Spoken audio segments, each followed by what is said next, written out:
And if it wasn't bad enough that the residents of Kherson had to go through the actual fighting in this war, much of this city, subsequently because of the explosion at the dam, got flooded. So first hit by war, and second hit by one of the most environmentally hazardous and catastrophic events in recent history. These are the trials of Kherson.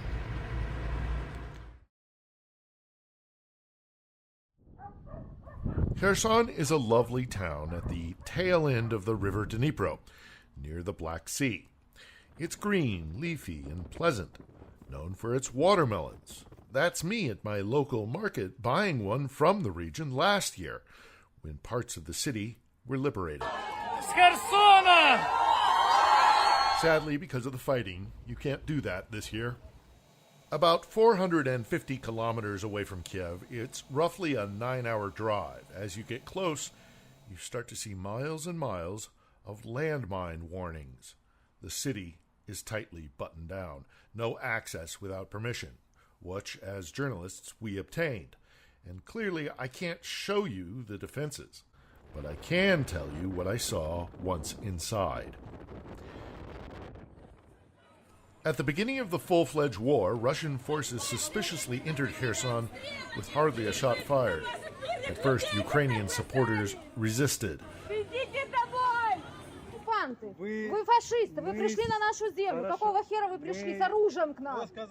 Возьмите семечки, положите сырые, чтобы хоть подсолнухи росли, когда вы здесь ляжете. Сейчас наш разговор ни к чему не приведет.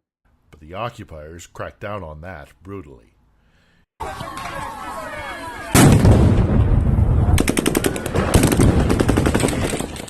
In November of last year, through a series of cunning maneuvers by Ukrainian command, much of Kherson was liberated. Celebrations were short-lived, though, as from the other side of the river, Russian forces continued to harass the city. Then, to add to Kherson's troubles, Russia blew the Novy Kakhovka Dam just right upriver, flooding much of the city. Today, the damage from the flooding is everywhere in the lower part of the city near the embankment. People place their belongings in piles on the street to be later collected. Andrei Taran showed us around what's left of his home, which has been in his family for 5 generations. Built in 1886, it's now rotting from the water. It may be too damaged to be restored. A lawyer by trade, Andrei has no work in Kherson now, so he comes to the home to sift through things and at least try to rebuild. He tells us stories of how quickly the water rose, the family grabbing what they could and fleeing for their lives, taking with them a bag of food for the 4-legged member of the family, a West Siberian Laika named Artas. Eventually, when the waters went down and Andrei came by boat to examine the damage, they were astounded to find Artas's doghouse atop a nearby roof, swept there by the strength of the floodwaters. When he's not working at the home, Andrei crosses town to the kennel where Artas is housed. In wars, oftentimes what is most important becomes crystal clear. Andrei knows he's luckier than many. At least his family is still together. Because the dying is still happening, shelling from both sides of the river is a near daily occurrence, including during my short visit. Kherson is now an important front in the summer fighting. Now, just down this street is the Dnipro River. And we're told not to get too close to it, not to make ourselves visible to it, because just on the other side of the river itself, on the other embankment, the Russians are still there holding positions, and snipers will attack citizens of Kherson. So not only did they go through an occupation, not only did they go through fighting, but they went through the flood, and now they still continue to have to dodge sniper bullets. Hard-point shelters are dotted throughout the city. What few businesses open are scarcely frequented. And adding to the anxiety is the proximity of Europe's largest nuclear power plant at Zaporizhia, where authorities say the occupying Russian forces have planted explosives, in essence threatening an atomic dirty bomb. So most residents of Kherson have fled. It's estimated a full 2/3 of the population of 250,000 are not here. Those who have stayed either can't leave for financial or physical reasons, or because they're helping the people who can't leave. Like Rabbi Yosef Itzhak Wolf, the city's chief rabbi. And I'm so happy. I'm so happy. And I'm so proud that people know that there is one place in this city that you can always come in and no one will That's kick what you I out. mean about The rabbi brings food and water and other essential supplies to those who can't get out, like Yulia and her husband. They remain and tell the stories of what occupation and living in Kherson has been like. Очень тяжело. Very, very difficult. Очень тяжело. Но вы показываете очень большой сильность. Пришлось, мы вдвоем поддерживаем. Приходилось и прятаться. We watching each other. We were hiding from the fire.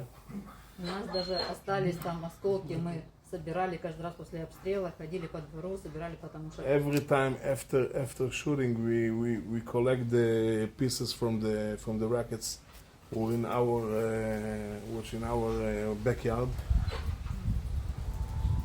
Как-то так выжили. Пришлось много пережить, конечно, но... We survive, but thank God we are alive. The war also forced some hard decisions.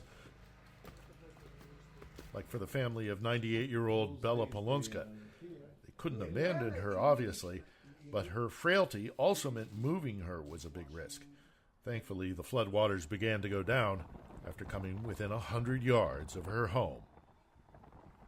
All my years spent in the former Soviet Union, I have learned of many different things, but one is essential, and that is if you want to know what's happening or what happened anywhere, you ask the babushka.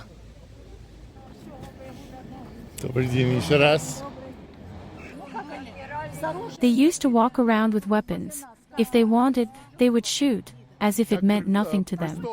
What? You mean they treated you like criminals? Yes, they didn't care at all. No, they just pointed the gun at us, and that was it. Goodbye. Can I tell you something? My son-in-law used to work at the hospital. He said they came in, one Russian and the other Buryat. The Russian, but more like a Buryat. And he said to Vladimir, "Come on, faster, or I'll shoot you. Open the medicines quickly."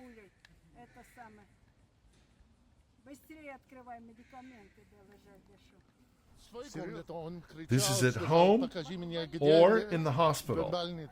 No, this was at the hospital. Why did they take the drugs? For themselves or for the money? They took everything themselves for money.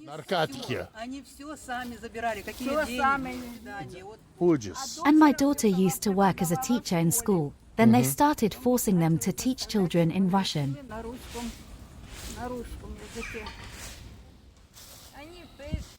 They held torture sessions here, went to basements, tortured and killed people, wrecked cars. Their big car crushed my nephew's small car. They had to pull his body out from through the roof. And my son is listed as missing. No one knows what happened to him. You're probably recording this, right? Tell Putin he's sui low. Oh, I'm definitely going to use that. Everyone curses him and his descendants. Let him know that. They will all be cursed, all of them. By our people, by our tears. What?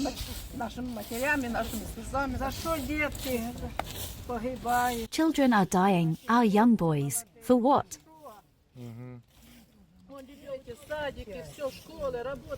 Children, kindergartens, Обычная жизнь. schools, everything used to function, but now, it's all gone. Total collapse. That bastard destroyed everything. His end will come. Good triumphs over evil. He will be punished severely. He won't get away with it. Дякую за времени. Well, thank you for your time. I'm sorry to have bothered you. I'm sure everything will be better soon. Soon there will be victory. Don't worry. God willing. Да, вместе. We're Слава waiting. Украине. Вот. Good luck to Удачи you all. всем.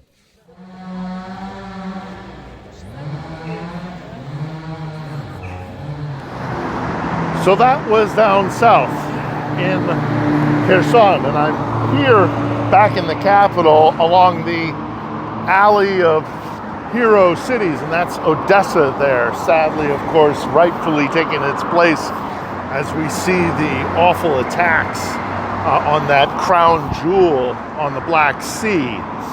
You know, I've been around Ukraine, and as I travel around Ukraine, I'm seeing how these various cities are dealing with it. Now people are tackling the difficulties that war brings them.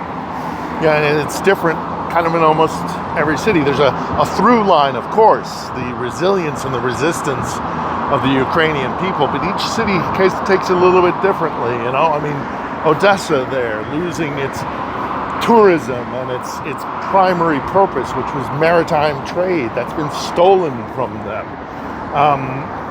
But, you know, they have, you know, mined the sea, and they have done things to confuse any invader who would want to come in. You know, Sarah's right when she talks about Kharkiv and how that is a city of steel and rebar, and how they resist the Russian invader with their staunch, strong backbone of resistance. You know, Lviv, you see the difficulty of having a massive influx of internally displaced people, and the psychological issues that come from that, you know, where you see people who've lost everything, your countrymen, and so they have borne the brunt of you know, taking in so many who have been forced out of their homes, and how they react to that is different than, say, here in the capital, where there's the constant barrage of drones, but now we have you know, the Patriot missile system knocking those down. So it's all rather different, with, of course, that through line of utter resistance. And I think when I think about Kherson, I think, sadly, that what I find so poignant about how they're resisting is that every time that they seem to get up off their knees and start to rally, something knocks them back again. And it's, you know, all the fault of the Russians. But to see them, you know, get back off their, you know, get up off their knees and then get knocked down again and get back up again, get knocked down again, I mean, that's a special kind of resistance. And it's a beautiful place, and I have no doubt that it will return to its former glory, you know, at some point, ultimately, because, you know, it's a beautiful place, and Kherson is Ukraine, and Ukrainians will return to what is, as you saw, a veritable ghost town. But I have faith in the people of Kherson. I have faith in the people of Ukraine as a whole. But make no doubt about it, every city in this country is bearing up under incredible pressure. So as always, Slava Ukraini. We got our own Slava.